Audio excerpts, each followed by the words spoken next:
Bonjour à tous et bienvenue dans ce nouveau podcast de Femmes à part, podcast dans lequel aujourd'hui nous parlons encore de l'amitié, qui est cette thématique du mois de septembre dont nous avons déjà parlé vendredi dernier et le vendredi d'avant, et dont nous avons parlé également dans plusieurs podcasts qui sont parus lundi, notamment les lundis du mois de septembre, mais aussi des publications sur Instagram, sur Facebook et dans la newsletter qui est envoyée gratuitement tous les dimanches. Donc n'hésitez pas, si vous voulez vraiment avoir un bon aperçu de cette thématique, un aperçu assez complet, n'hésitez pas à vous abonner aux différents réseaux sociaux ou en tout cas à la newsletter et à aller faire un tour sur le blog femmesapart.com. Le lien est dans la description. Je sais que certaines personnes préfèrent l'écrit plutôt que les audios, donc n'hésitez pas à aller faire un tour là-bas. Il y a également des articles sur ce sujet de l'amitié. Et n'hésitez pas aussi à vous abonner à cette chaîne YouTube pour ne rien manquer. Alors, ce podcast d'aujourd'hui, je voulais le faire plus ou moins sur l'amitié homme-femme. Alors, j'avais déjà fait un podcast qui s'intitulait « L'amitié homme-femme est-elle possible ?» Donc, je ne vais pas refaire le même podcast. Je vous invite à écouter celui que j'avais déjà fait dans le passé. Mais aujourd'hui, on va quand même s'approcher un tout petit peu de cette notion d'amitié homme-femme, sans aller dans la même direction, mais plutôt pour montrer que l'on peut devenir des saints ensemble. Donc osons la sainteté ensemble. Et pour ce podcast, je me baserai sur une lettre d'un routier à une guide aînée, je crois, qui avait été publiée sur le blog il y a quelques années, pareil, il y a 3 ans. Il y a 3 bonnes années, cette lettre avait été publiée sur le blog et je sais que vous l'aviez bien appréciée. Donc la lettre d'un homme à une femme, un peu sur cette thématique de se tirer mutuellement vers le haut. C'est un peu ce dont on a parlé la semaine dernière par rapport aux amitiés catholiques, non catholiques, etc. Et là, entre les hommes et les femmes, eh bien c'est pareil, on peut à la fois avoir une relation qui va être vraiment délétère pour l'un comme pour l'autre, et on peut également avoir une relation qui, au contraire, va nous élever, nous tirer vers le haut et nous aider à nous rapprocher ensemble du bon Dieu. Et même dans le cadre, que ce soit dans le cadre de l'amitié ou de l'amour. Et je crois que c'est... je ne sais plus quel est l'auteur qui disait ça. C.S. Lewis? Non, j'ai un doute. Je préfère pas dire de bêtises. J'avais publié sa citation sur les réseaux sociaux, mais qui disait que, en gros, plus un homme et en fait, il faut imaginer ça comme un triangle. Donc l'homme et la femme à la base du triangle et Dieu à la pointe du triangle. Et plus un homme et une femme se rapprochent, plus en fait ils vont se rapprocher de Dieu. Donc ça, c'est vraiment l'image à avoir en tête, une vraie belle relation d'amitié ou d'amour entre un homme et une femme va nous élever et nous permettre de nous rapprocher du bon Dieu. Et c'est vrai que les choses peuvent un petit peu sembler perdues à l'heure actuelle. Les relations hommes-femmes sont vraiment devenues assez compliquées. Je pense qu'elles ont toujours été compliquées dans un certain sens, puisque avec le péché originel finalement, donc l'homme et la femme avaient été créés par le bon Dieu pour se compléter, pour s'entendre, se soutenir mutuellement, que ce soit physiquement, moralement, etc.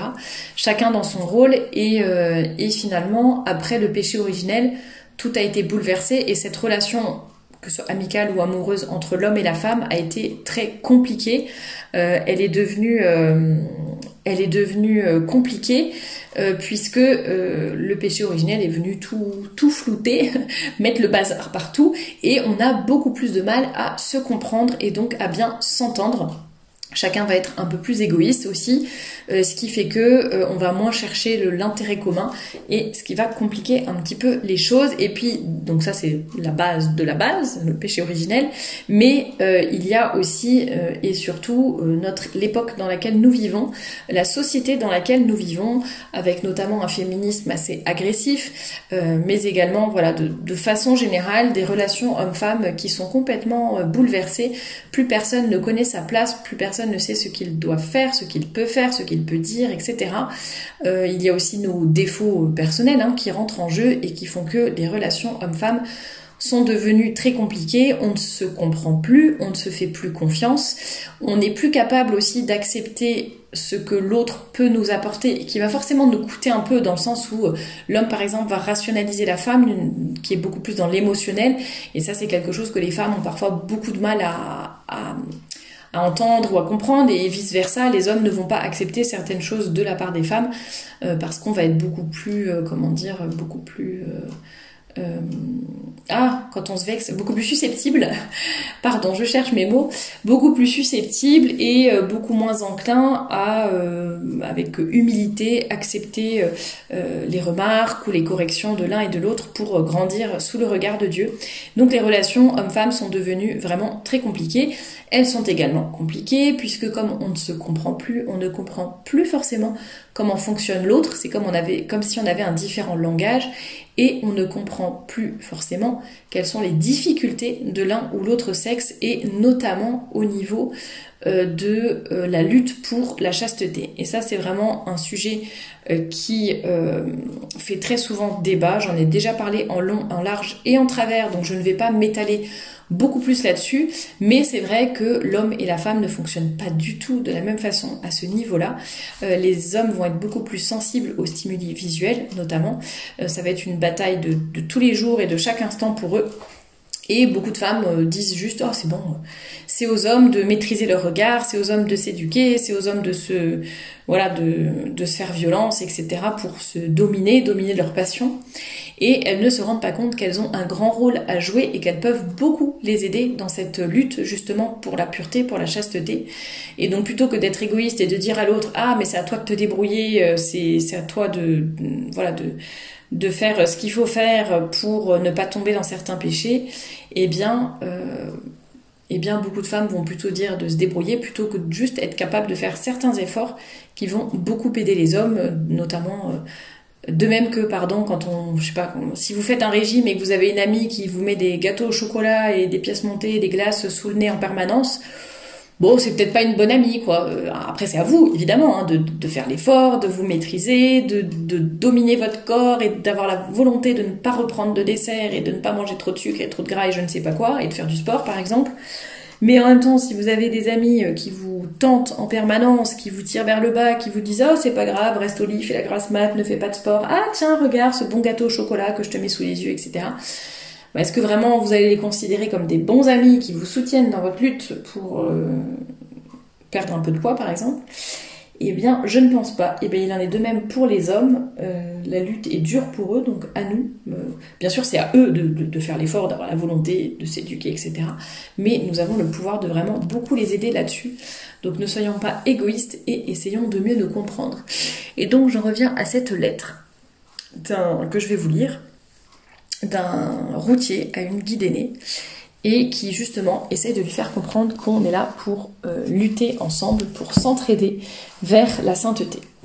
Cher guide aîné, la beauté d'une femme me touche et me fascine tout à la fois. Je veux te dire dans cette lettre combien ta beauté intérieure compte beaucoup à mes yeux. Quand nous nous croisons, quand nous discutons, quand nous nous découvrons, ce n'est pas seulement à ton corps que je désire m'intéresser, mais bien à toute ta personne. L'amitié avec toi, que tu sois cheftaine ou guide aîné, est pour moi un trésor inestimable, si précieux que je ne voudrais surtout pas le gâcher.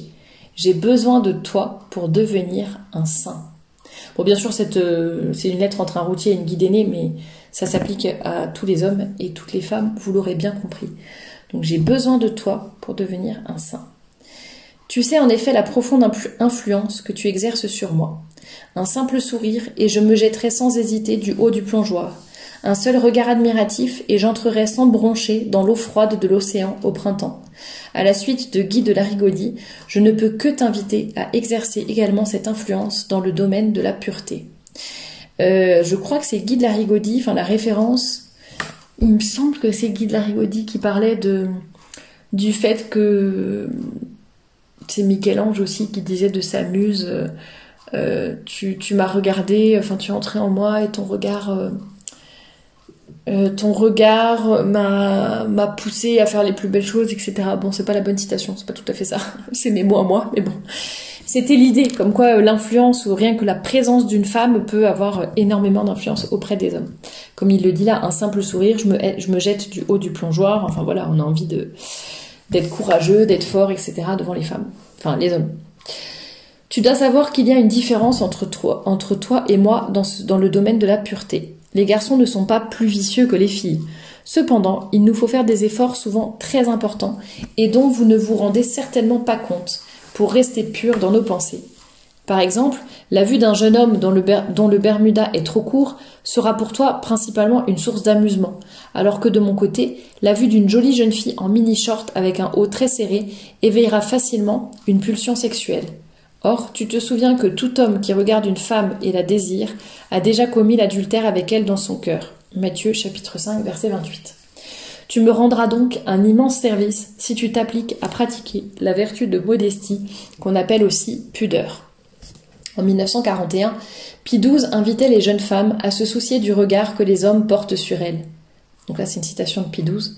« Oh, combien justement on a observé que si certaines chrétiennes soupçonnaient les tentations et les chutes qu'elles causent chez les autres par leur toilette et les familiarités auxquelles, dans leur légèreté, elles accordent si peu d'importance, elles s'épouvanteraient de leur responsabilité. » Fin de la citation. Cette pudeur à laquelle je t'appelle à mon tour est la gardienne naturelle de la chasteté, elle qui a tant de prix à mes yeux dans un monde où sa pratique relève souvent de l'héroïsme. La pudeur est donc en ce sens un moyen de pratiquer la charité envers les hommes en général et envers moi et mes frères routiers en particulier, nous qui avons cet ardent désir de maîtriser notre cœur jeune, fragile et généreux. Tu peux nous faire confiance pour y parvenir. Ainsi, ta charité envers moi n'ira pas à l'encontre de ta féminité. Mettre ton corps en valeur, c'est glorifier notre Créateur. Ce corps, il te l'a confié comme le temple du Saint-Esprit. Force est de reconnaître que l'exercice est pour toi des plus périlleux. Être belle, sans être source de tentation, est un juste équilibre à conquérir. La Vierge Marie est pour toi un modèle de perfection. Aurait-elle pu porter tel ou tel vêtement, avoir telle ou telle attitude? À Fatima, au début du XXe siècle, elle a révélé à la bienheureuse Jacinthe que certaines modes seront lancées et offenseront gravement mon fils. Voilà une bonne raison d'avoir une attitude sélective vis-à-vis de la mode. Et donc la bonté de nous épargner ce pantalon trop serré, cette jupe trop courte, ce décolleté trop ouvert ou encore ces vêtements trop transparents, car nous avons du mal à en détacher notre regard. Le jeu en vaut la chandelle. Une femme pudique est une double grâce. Livre de la sagesse, chapitre 26, verset 15. Et je te promets que tes efforts porteront du fruit. Ta pureté peut réellement illuminer ma vie. Je crois fermement que nous avons beaucoup à nous apprendre et que nous pouvons être l'un pour l'autre, non pas source de faute, mais bien source d'enrichissement. Osons la sainteté ensemble. Alors ce que j'aime beaucoup dans cette lettre, c'est que c'est vraiment équilibré. C'est-à-dire c'est pas vas-y, couvre-toi, cache-toi, ton corps c'est mauvais, tu n'es que source de tentation, etc. Ça c'est parfois ce que certaines personnes essayent de nous faire croire, certaines personnes qui dénigrent la modestie, la décence, etc. et qui disent non mais arrêtez, le corps n'est pas mauvais, le corps n'est pas quelque chose d'intrinsèquement mauvais, tentateur, etc. Mais en fait c'est pas ce qu'on est en train de dire, et la preuve dans ce texte justement. Donc ça j'aime beaucoup cet équilibre sur le fait que voilà, le corps n'est pas mauvais. Il ne s'agit pas d'être tout le temps en train de se cacher ni quoi que ce soit, mais c'est un juste équilibre, finalement, pour honorer le bon Dieu et honorer notre corps qui est donc temple du Saint-Esprit, comme c'est si bien dit dans le texte. Autre chose, on voit qu'il recommande bien l'équilibre entre la beauté et la modestie. Ce n'est pas parce qu'on est modeste, décente, qu'on doit s'habiller comme un sac à patates, qu'on ne doit pas être jolie, qu'on ne doit pas faire attention, etc. Donc ça, c'est évidemment très important. J'ai déjà eu l'occasion d'en parler beaucoup sur le blog. Autre chose intéressante, il parle du vêtement, mais il parle également de l'attitude. Et ça, c'est quelque chose à vraiment prendre en compte, dont nous devons prendre conscience en tant que femme, bon, aussi en tant qu'homme. C'est que tout est important. C'est-à-dire le vêtement, bien sûr, on va le voir rapidement chez une personne, mais il y a également l'attitude, la façon dont on se tient, la façon dont on s'assoit, dont on parle, dont on agit finalement en présence d'hommes du moins. Donc ça c'est évidemment très important. Ensuite il rappelle quelque chose de crucial, c'est l'avertissement de la Sainte Vierge elle-même en disant qu'il y a des modes qui arriveront et qui vont offenser notre Seigneur. Alors si après ça on dit qu'on n'était pas prévenu ou que non, faut pas dramatiser, c'est pas grave, nanana, c'est aux hommes de faire des efforts, on s'en fiche, bah non. Écoutez ce que la Sainte Vierge vous dit, si vous ne voulez pas écouter les autres messages. Et ce que j'aime beaucoup aussi dans ce texte, c'est la délicatesse de ce jeune homme hein, qui explique bien, qui ne va pas être dans le jugement, la méchanceté, etc., mais qui va vraiment expliquer posément, avec douceur, et surtout il explique, ça c'est aussi important, expliquer justement la différence entre les hommes et les femmes, montrer qu'on ne fonctionne pas pareil, et que finalement il faut prendre en compte aussi le fonctionnement de l'autre pour lui rendre service, c'est la moindre des charités. Et quand on est vraiment amis, on veut le bien de l'autre, je le rappelle, puisque c'est la thématique du mois. Et dans cette citation de Pie XII, on voit également quand il parle de la responsabilité des femmes qui seraient épouvantées si elles se rendaient compte de ce que leur toilette ou leur familiarité peuvent provoquer comme péché et comme difficulté pour certains hommes. Donc voilà, et il rappelle aussi quelque chose qui est un petit peu évident, mais je le souligne, les garçons ne sont pas plus vicieux que les filles. C'est simplement qu'il faut qu'ils fassent plus d'efforts. Parce que ça, je l'ai déjà eu aussi comme... on me l'a aussi dit, mais arrêtez de voir le mal partout, enfin de penser que les hommes voient le mal partout, c'est dégradant pour eux et tout. Non, c'est pas que les hommes voient le mal partout, pas du tout, mais c'est simplement que pour eux c'est plus difficile et il faut faire plus d'efforts pour garder la chasteté et la pureté. Voilà un petit peu pour ce texte que je voulais partager avec vous. Donc 2 phrases à retenir, j'allais dire, s'il y en a que 2 à retenir de ce texte. J'ai besoin de toi pour devenir un saint. Et la dernière phrase, osons la sainteté ensemble. C'est du travail, mais c'est un beau programme. Si vous voulez retrouver ce texte, pourquoi pas pour le recopier, le relire, l'envoyer à quelqu'un, etc. Il est sur le blog, vous tapez dans la barre de recherche du blog « Osons la sainteté » et puis vous le trouverez facilement, c'est un article de 2021. Et là, le lien vers le blog est en barre d'infos, juste en dessous de cette vidéo, femmeapart.com. Vous y trouverez d'autres liens aussi vers les réseaux sociaux, la newsletter, le canal Telegram, la boutique aussi de robes et de jupes élégantes et décentes, shop.femmeapart.com. Et je vous dis à très bientôt pour un nouveau podcast.